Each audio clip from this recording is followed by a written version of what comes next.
macam-macam amal yang termasuk zikir. Dengan pengertian yang luas, zikir itu akhirnya tidak hanya sekedar kumpul, kemudian berbaju yang kembar, kumpul di lapangan atau di masjid, kemudian baca-baca kalimat-kalimat thayyibah. Ya, tidak begitu. Kalau kita hanya membatasi seperti itu, maka semua amal itu tidak bernilai zikir akhirnya.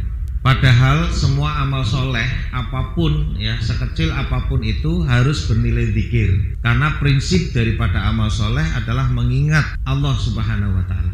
Jadi kalau ada orang beramal kok bukan karena Allah, berarti tidak bernilai zikir, lalai, lupa, begitu. Nah kalau sudah seperti itu, siapa yang masuk? Yang masuk ya setan. Kemudian kesalahan yang lain adalah ketika zikir itu hanya dibatasi dengan angka. Ya, dibaca sekian, kalau sudah baca segitu ya sudah selesai. Dia tidak mau lagi baca selanjutnya karena dia sudah merasa berzikir. Ya akhirnya berarti waktu 24 jam itu untuk apa? Nah, ini kan jadi masalah kalau pengertian zikir itu hanya mengucapkan kalimat-kalimat thayyibat saja. Untuk itu salah satu bentuk zikir yang nampaknya sepele tetapi ternyata bernilai besar di sisi Allah. Di antaranya adalah mengucapkan subhanallah wa bihamdih. Subhanallah wa bihamdih. Ada yang tidak hafal kalimat ini? Saya harapkan hafal itu. Subhanallah wa bihamdih. Apa kata Nabi? Ghurisat lahu nakhlatun fil jannah. Ya. Barang siapa mengucapkan subhanallah wa bihamdih, maka ditanamkan baginya sebatang pohon kurma di surga. Kita bisa menanam dan sambil bercocok tanam di saat kita naik kendaraan, sedang makan, atau bahkan kita sedang dalam perjalanan bisa sambil bercocok tanam. Kita cari dunianya juga cari akhiratnya. Masya Allah. Makanya tidak ada yang sulit sebenarnya. Kita belajar untuk berusaha mengisi waktu-waktu kita dengan nama-nama Allah.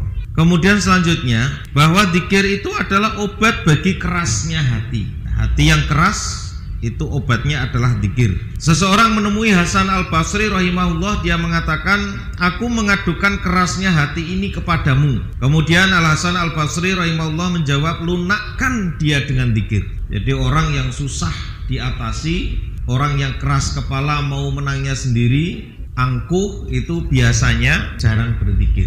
Jadi kan bisa perhatikan itu sebagai kauniyah, sebagai pembuktian apakah betul ucapannya ulama Hasan Al-Basri ini. Nanti kalau ketemu orang kok atos gitu, sulit sekali, itu biasanya jarang zikir. Sebab orang yang zikir itu hatinya lembut, sangat mudah sekali menangis. Kepekaan dia kepada Allah itu sangat tinggi. Baik mendengar kisah ya tentang ibroh atau membaca ayat-ayat Al-Quran, baik itu dalam sholat maupun di luar sholat. Itu kalau orang sudah terbiasa zikir, hatinya lunak, gampang nangis. Orang yang biasa nangis itu insya Allah hatinya tidak keras. Tapi sekali lagi nangisnya karena mengingat Allah, bukan mengingat utang. Ingat utang nangis-nangis gitu ya. Ya nggak apa-apa, minta kepada Allah, ya Allah gitu, bayarkan hutang saya ya Allah gitu kan. Karena dengan saya mengingat hutang ini jadi nggak konsen gitu, beribadahnya kepadamu. Bayarkanlah ya Allah karena Engkau maha kaya. Boleh ya berdoa gitu? Boleh ya. Karena mintanya kepada Allah.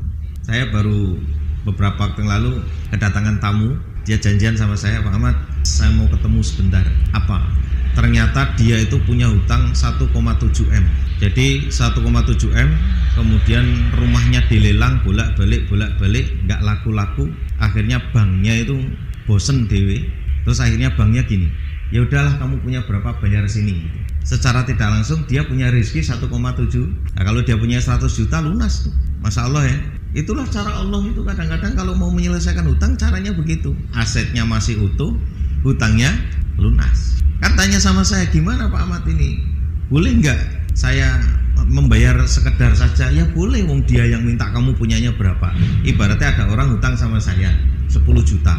Saya tagih bolak-balik nggak nyaur-nyaur. Wes kan duitnya piro gore ini? 200.000, ya wes lunas. Itu kan boleh, nggak ada masalah. Pertanyaan saya sama orang ini adalah, apa yang sudah kamu lakukan selama 6 tahun sehingga Allah lunaskan? Kan gitu kita berpikirnya. Jadi buah itu selalu ada tanaman. Ternyata apa? Ya memang banyak amal soleh.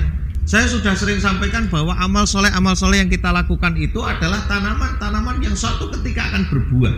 Hari ini tanam apa, buahnya apa, itu sudah kelihatan. Ya, baik di dunia maupun di akhirat. Jadi kalau hari ini kita tidak tanam amal soleh, ya besok yang terjadi adalah amal salah, penyesalan, jalan keluar tidak selesai dan terus buntu. Kesalahannya siapa? Ya kesalahannya kita sendiri. Ini makanya kita perlu memiliki satu tekad ya, bagaimana terus beramal sekecil apapun, satu ketika itu ternyata bisa berbuah yang sangat dahsyat, insya Allah. Kemudian ulama mengatakan mengingat Allah itu obat, sedangkan mengingat manusia itu penyakit. Mengingat Allah itu menyejukkan. Jadi kalau sudah Allahu Akbar, Allah Maha Besar, selesai. Tidak ada yang besar selain Allah. Kalau saya didolimi orang, ya Allah akan membalas. Kita nggak usah membalas dia, nanti Allah yang akan membalaskan. Itu enaknya kalau kita mengingat Allah. Coba kalau kita ingatnya manusia, apalagi manusianya buruk.